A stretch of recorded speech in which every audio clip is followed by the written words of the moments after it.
Assalamualaikum Bu Murni. Waalaikumsalam warahmatullahi wabarakatuh. Gimana kabarnya nih Bu? Alhamdulillah hari ini baik-baik saja. Alhamdulillah. Jadi gini nih Bu, saya ada tugas nih terkait dengan praktik pengambilan keputusan di program calon guru penggerak.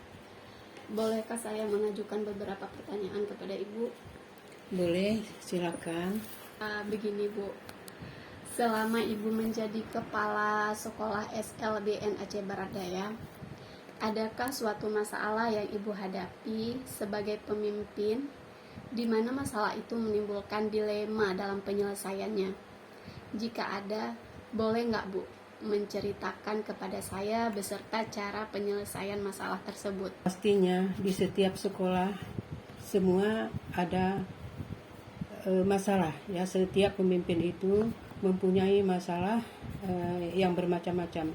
Siapapun itu pasti mengalami dilema dalam mengambil keputusan. Seperti salah satu guru kita yang ada di SLB Aceh Barat Daya yang mengenai guru tenaga kerja guru, di mana di sini ibu dihadapkan pada kondisi memperhatikan atau mengeluarkannya dari sekolah. Dia sering tidak dapat ke sekolah tanpa alasan, sedangkan dia salah satu guru di SLB Aceh Barat Daya ini. Nah, berarti kedinasan yang harus ditempatkan di SLB yang satu-satunya di Abdia.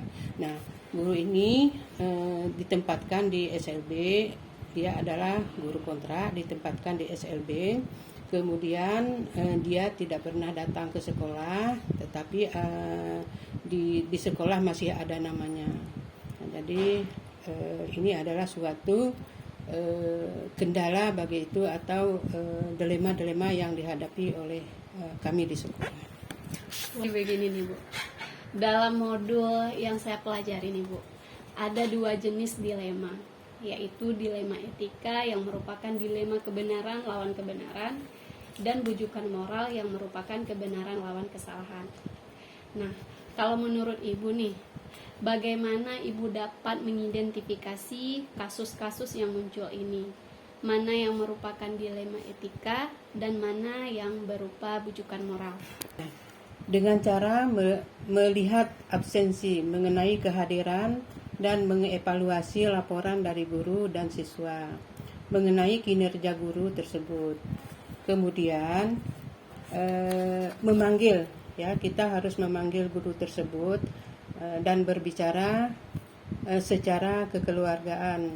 Nah, bagaimana dia, apa sebabnya dia tidak datang ke sekolah, tidak pernah hadir, sedangkan absennya juga tidak pernah diisi, kehadiran juga tidak pernah ada, maka kita panggil dia dengan secara kekeluargaan.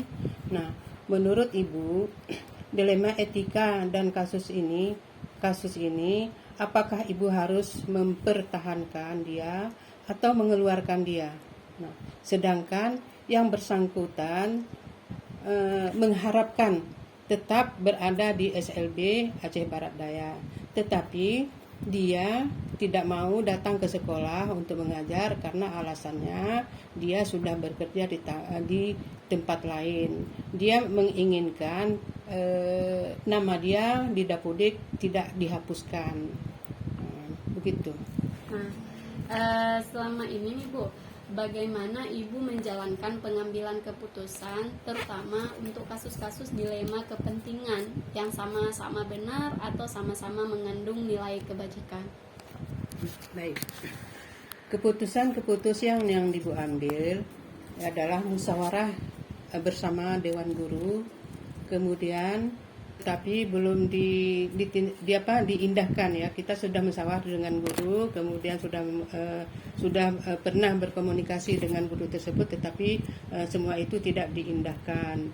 Baru konfirmasi saya sudah mengkonfirmasi ke Dinas Pendidikan atau ke Dinas cabang Abdia. Terus adakah langkah-langkah atau mungkin strategi seperti apa nih yang Ibu biasa lakukan dalam penyelesaian masalah dilema seperti ini, Bu? Setelah saya mendapat laporan, saya observasi langsung ke lapangan, benar atau tidak laporan tersebut. Setelah itu, saya melakukan musyawarah dengan Dewan Guru tentang kasus tersebut, sehingga keputusan yang saya ambil tidak merugikan sebelah pihak. Di sini, saya harus mempertimbangkan lagi mana yang menjadi lebih banyak kebaikannya dibandingkan kerugiannya. Baik, Bu. Nah, ada nggak, Bu, hal-hal yang Ibu anggap efektif dalam pengambilan keputusan pada kasus-kasus dilema etika tadi? Tentu saja ada, ya, dengan musyawarah kemudian mempertimbangkan mana yang lebih banyak kebaikan atau kerugiannya, dan di setiap pilihan yang saya ambil. Nah, jadi kita harus melihat dulu kasus-kasusnya. Kalau memang ini kasusnya berat, nah kita tidak mempertahankan mereka karena jangan nanti merugikan sekolah seperti itu. Oke, baik, Bu. Nah, adakah nih yang menurut Ibu Murni merupakan tantangan dalam pengambilan keputusan pada kasus dilema etika, Bu? Tentu saja ada, ya, karena apa yang kita anggap benar menurut kita belum tentu benar menurut orang lain. Nah, di sini apakah Ibu memiliki sebuah aturan nih atau jadwal tertentu dalam menyelesaikan sebuah kasus dilema etika? Maksudnya itu apakah Ibu langsung menyelesaikan di tempat atau memilih sebuah jadwal untuk menyelesaikannya, atau memiliki prosedur tertentu nih untuk menyelesaikan kasus dilema tersebut? Baik. Tergantung setiap kasus yang dihadapi, tetapi pada kasus ini sudah ada aturan tertentu tentang kehadiran guru. Oke, Bu. Nah, adakah seseorang nih atau faktor-faktor yang mungkin selama ini dapat mempermudah Ibu dalam mengambil sebuah keputusan untuk kasus-kasus dilema itu, Bu? Itu ada. Ada waka. Kemudian selama saya menjadi kepala sekolah, saya mengutamakan musyawarah bersama Dewan Guru.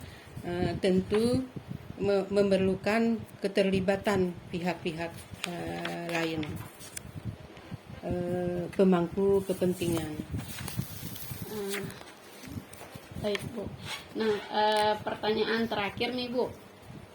Dari semua hal yang telah Ibu sampaikan tadi, pembelajaran apa yang dapat Ibu petik dari pengalaman Ibu dalam pengambilan keputusan sebuah masalah yang menimbulkan dilema etika ini? Nah, setiap keputusan yang kita ambil tidak mudah, seperti membalikkan telapak tangan. Kita harus mengkaji ulang dengan teliti dan cermat. Kemudian baru kita mengambil keputusan. Nah, yang bijak dan berpihak sebelah. Nah, jadi dalam kasus ini, ya, saya sudah bermusyawarah bersama guru. Kemudian setelah bermusyawarah sama guru, saya sudah sampaikan kepada cabang dinas Aceh Barat Daya. Nah, setelah saya sampai ke cabang dinas, saya juga akan menyampaikan ke Kabid Getika di Dinas Pendidikan Aceh masalah guru tersebut. Karena guru tersebut memang tidak pernah mengajar, saya sampaikan ke Pak Kabid, tidak pernah mengajar, sedangkan dia ingin namanya terlalu ada di sekolah. Kemudian Pak Kabid dia tidak setuju dengan perilaku guru seperti itu. Pak Kabid juga dia melarang guru-guru seperti itu, jangan nanti merusak nama sekolah. Jadi keputusan Pak Kabid dari Dinas Pendidikan Aceh, mereka kita keluarkan dari Dapodik SLB Aceh Barat Daya untuk tidak mengajar lagi di sekolah. Begitu. Baik Ibu Murni, terima kasih banyak nih atas waktu dan kesempatan dalam menjadi narasumber wawancara saya hari ini. Terima kasih Bu. Sama-sama, semoga sukses ya. Ya, terima kasih Bu. Assalamualaikum Bu Murni. Waalaikumsalam.